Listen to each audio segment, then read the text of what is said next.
Anybody who gives you a belief system is your enemy. Because the belief system becomes the barrier for your eyes, you cannot see the truth. The very desire to find the truth disappears. But if all your belief systems are taken away from you, in the beginning, certainly it is bitter. I know the fear, the anxiety that will surface immediately, which you have been suppressing for millennia. But it is there, very alive. No God can destroy it. Only the search for truth and the experience of truth, not a belief, is capable to heal all your wounds, to make you a whole being. And the whole person is the holy person to me. Say what you say, young man. Say what you say. The only people who are feeling what he just said are people who went through the trauma, whatever it was, went through the trauma and started trying to figure out, how do I fix, heal, and not feel like this? And in order to do that, some people call it truth seeking, but in order to do it, there was a learning process. You first have to learn what happened. You have to learn how it affected you. And now you have to figure out how to remedy it. Okay? So for those of us who understand that journey, that hit different. That statement, that 1 minute and change, that hit you different. For somebody who may just only understand it in theory. Trust me, it's different. What we got to do today is the people who are listening who haven't been through it and who may be thinking about it, teetering on their belief system, Jehovah's Witnesses, politics, religion, streets, whatever it is, we got to help them with the process. That's what this day is for us. That's what it always is for me. Ladies and gentlemen, welcome back to the JW Free Podcast. My name is James. I am your host. And before we get off into this, today is a glorious day for me. Let me tell you why. About 10 years ago, 10 years in a month, the probate case for my dad's house closed, and it took 3 years, and they gave me a check for $3,000. I'm guessing all six of us got one, maybe, who knows. But supposing they did, that was $18,000 for a home, even though it plummeted in price, was still worth, now that I'm saying this, they probably screwed that up too, but the cost we were given was $200,000. So that means $182,000 went to the system, to the courts, and the lawyers, because my brothers and sisters worked diligently to make sure I didn't inherit the home. Why am I telling you this? Because as of today, after 10 years of trial and error, back and forth, trying to get it, not working, trying to get it, not working, today it finally worked. And today I understand the joy of pride, of ownership. Let the church say amen. Now, did you read the title of this YouTube video? Did you read it? If not, let me do it for you. Anyone who gives you a belief system is your enemy. No truer words have ever been spoken. And let me say one more thing before we get started. Today's episode, I guess all of them should be, but for today, I want you guys to start taking these thoughts, these ideas, these concepts, and applying them across the board. It's not just for religion, not just for God believers, Christianity, Catholics. It's for the streets. It's for politics. It's for your personal beliefs. It's everything. Belief systems. Belief systems. B for belief, S for system. B for belief, S for system. B-S. B-S. Do you follow me? That is what he is trying to say to you.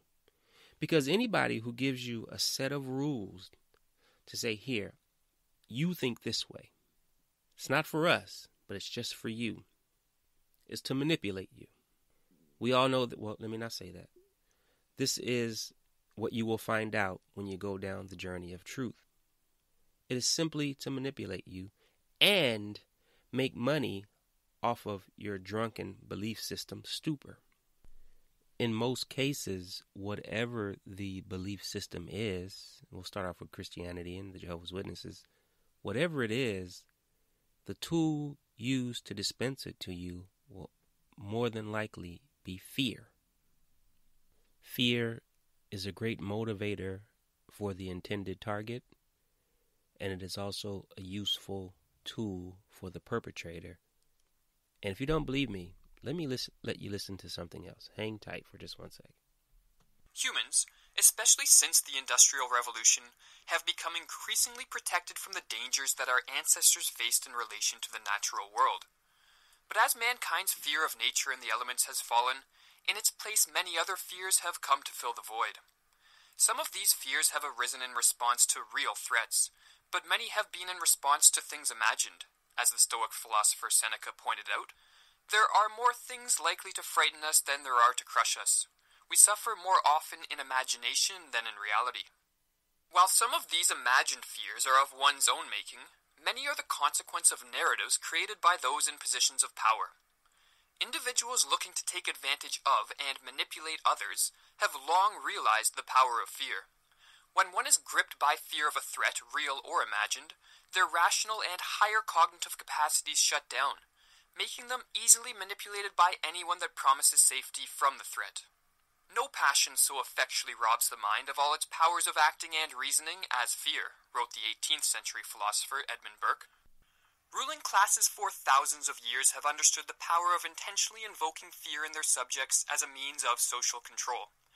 Henry Frankfort, in his book The Intellectual Adventures of Ancient Man, noted that between 1800 and 1600 BC, a fear psychosis spread through ancient Egypt, precipitated by the invasion of foreign rebels hungry for power and conquest.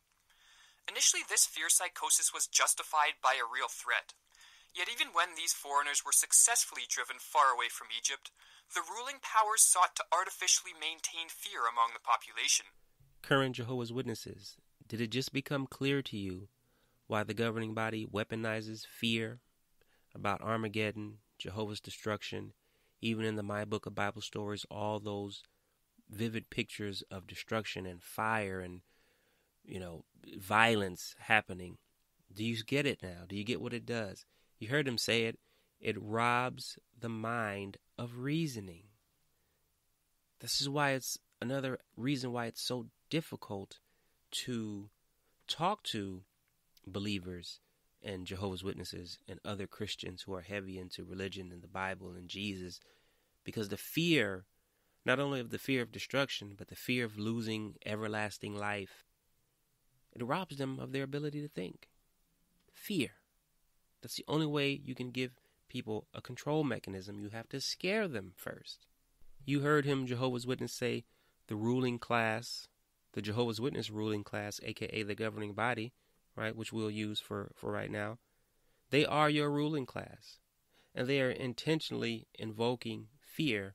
And if you are born in, imagine what it's doing to you.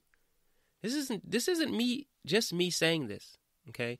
You can take the concept of what I am saying. I'm in the former Jehovah's Witness community, and you can go into any other community, and this will hold true. Thousands of years. In the opening audio, if you remember, he said you've been suppressing, I'm paraphrasing, you've been suppressing who you were, your ability to think, for millennia. That's a long time. Did you even pay attention, Jehovah's Witnesses, to his quote, using Seneca's quote? If not, let me read it to you. There are more things likely to frighten us than there are to crush us. We suffer more often in imagination than in reality. End quote. That is what the new system is. That is what Armageddon is. That is what all that destruction talk from the Jehovah's Witness organization is. It is a fear tactic instilled in your mind, and that is the only place it exists, is in your mind. It hasn't happened yet. We have no confirmation of anything, but we know they've been using this, intentionally invoking this fear for 150 years. Let me say that to you one more time. The Jehovah's Witness organization, the governing body, all of its varying members, have been telling you for 150 years, instilling fear for 150 years, and it still hasn't happened. Many of them have died and moved on to wherever they go. And then the new batch comes in. Yes, any day now. And then I promise you, in 150 more years, yes, friends, any day now, the final days of the... I'm not going to do that to y'all. But do you hear me? This is a studied phenomenon. And it is important that you think about it this way. I, on the lower end of the totem pole, am very well aware. We, those people who take the time to figure out what's happening with themselves and with the world, we know this.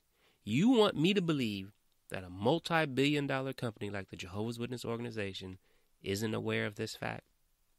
You're not going to be able to keep hiding. This is why he told you. This is why he appropriately titled that opening audio, "Anyone who gives you a belief system is your enemy." Now, with all that belief system, those belief systems that you have from the Jehovah's Witness organization, what do you have from it? That came from specifically the Jehovah's Witness organization. I can almost guarantee nothing. Even if you walk outside, let's get outside the Jehovah's Witness religion and Christianity. Let's look at everything happening on a global scale right now. What is the narrative? Fear. It's working. It always works because your ability to rationalize and think is arrested. It is paralyzed. It is deceased. It is dead until you resurrect it. Yeah, I did use that term, y'all. until you awaken it. You have to do it. No God can do this for you. That's what the opening audio said. No God can go down this experience of truth. You have to do it. Same thing we've been telling you. Nobody's coming for you. Nobody. On no level. Nobody's coming for you. You got to do it. A few weeks back, a couple weeks, I told you from a religious standpoint, let me jump back in there real quick. From a religious standpoint, born and raised as a Jehovah's Witness, always telling them that the end of the world is coming. You don't have to do anything. You don't have to prepare. What it does is it stifles your muscles of discipline. Think about what I'm saying to you. Stifles. You have to go through this experience of learning, of truth. Nobody's going to do it for you. You have to do it. You have to sift through the information and see how it sits with your life's experience. Because that's really the determining factor, right? There's so much information all over the place. You can pick and choose from anywhere, right? But at the end of the day, after you've devoured the information, how does it sit with your life's experience? For us, former witnesses, the things we've been finding out are right on par with our life's experience growing up as a Jehovah's Witness. It matches the information we're finding out about control, about how it is used to manipulate the congregants. That information is matching what we've experienced, what we saw, so we know that it's truthful. Belief systems. This is why it's an enemy for you, because it is designed to control you. For adults who grew up as Jehovah's Witnesses and they either stayed in as an adult or they left and came back as an adult, the reason they come back is because of the fear. The fear of, oh, I need to go and get my life together. This looks like the end. Jehovah getting ready to show his hand and destroy everybody. It's still fear that brings them back. And the governing body counts on this. They know this. And as I think about all this religious stuff, all this biblical stuff, as a control mechanism, and everything that is happening globally for the last year, the other day, I put up a post on my Instagram. I woke up about 2 a.m. and it was just bothering me. And so I figured out how to craft it and make it palatable. And I just said, you know what? I'm not doing that. This is how I feel today. And so I'm going to read to you. This is probably about 3-4 days ago, I think.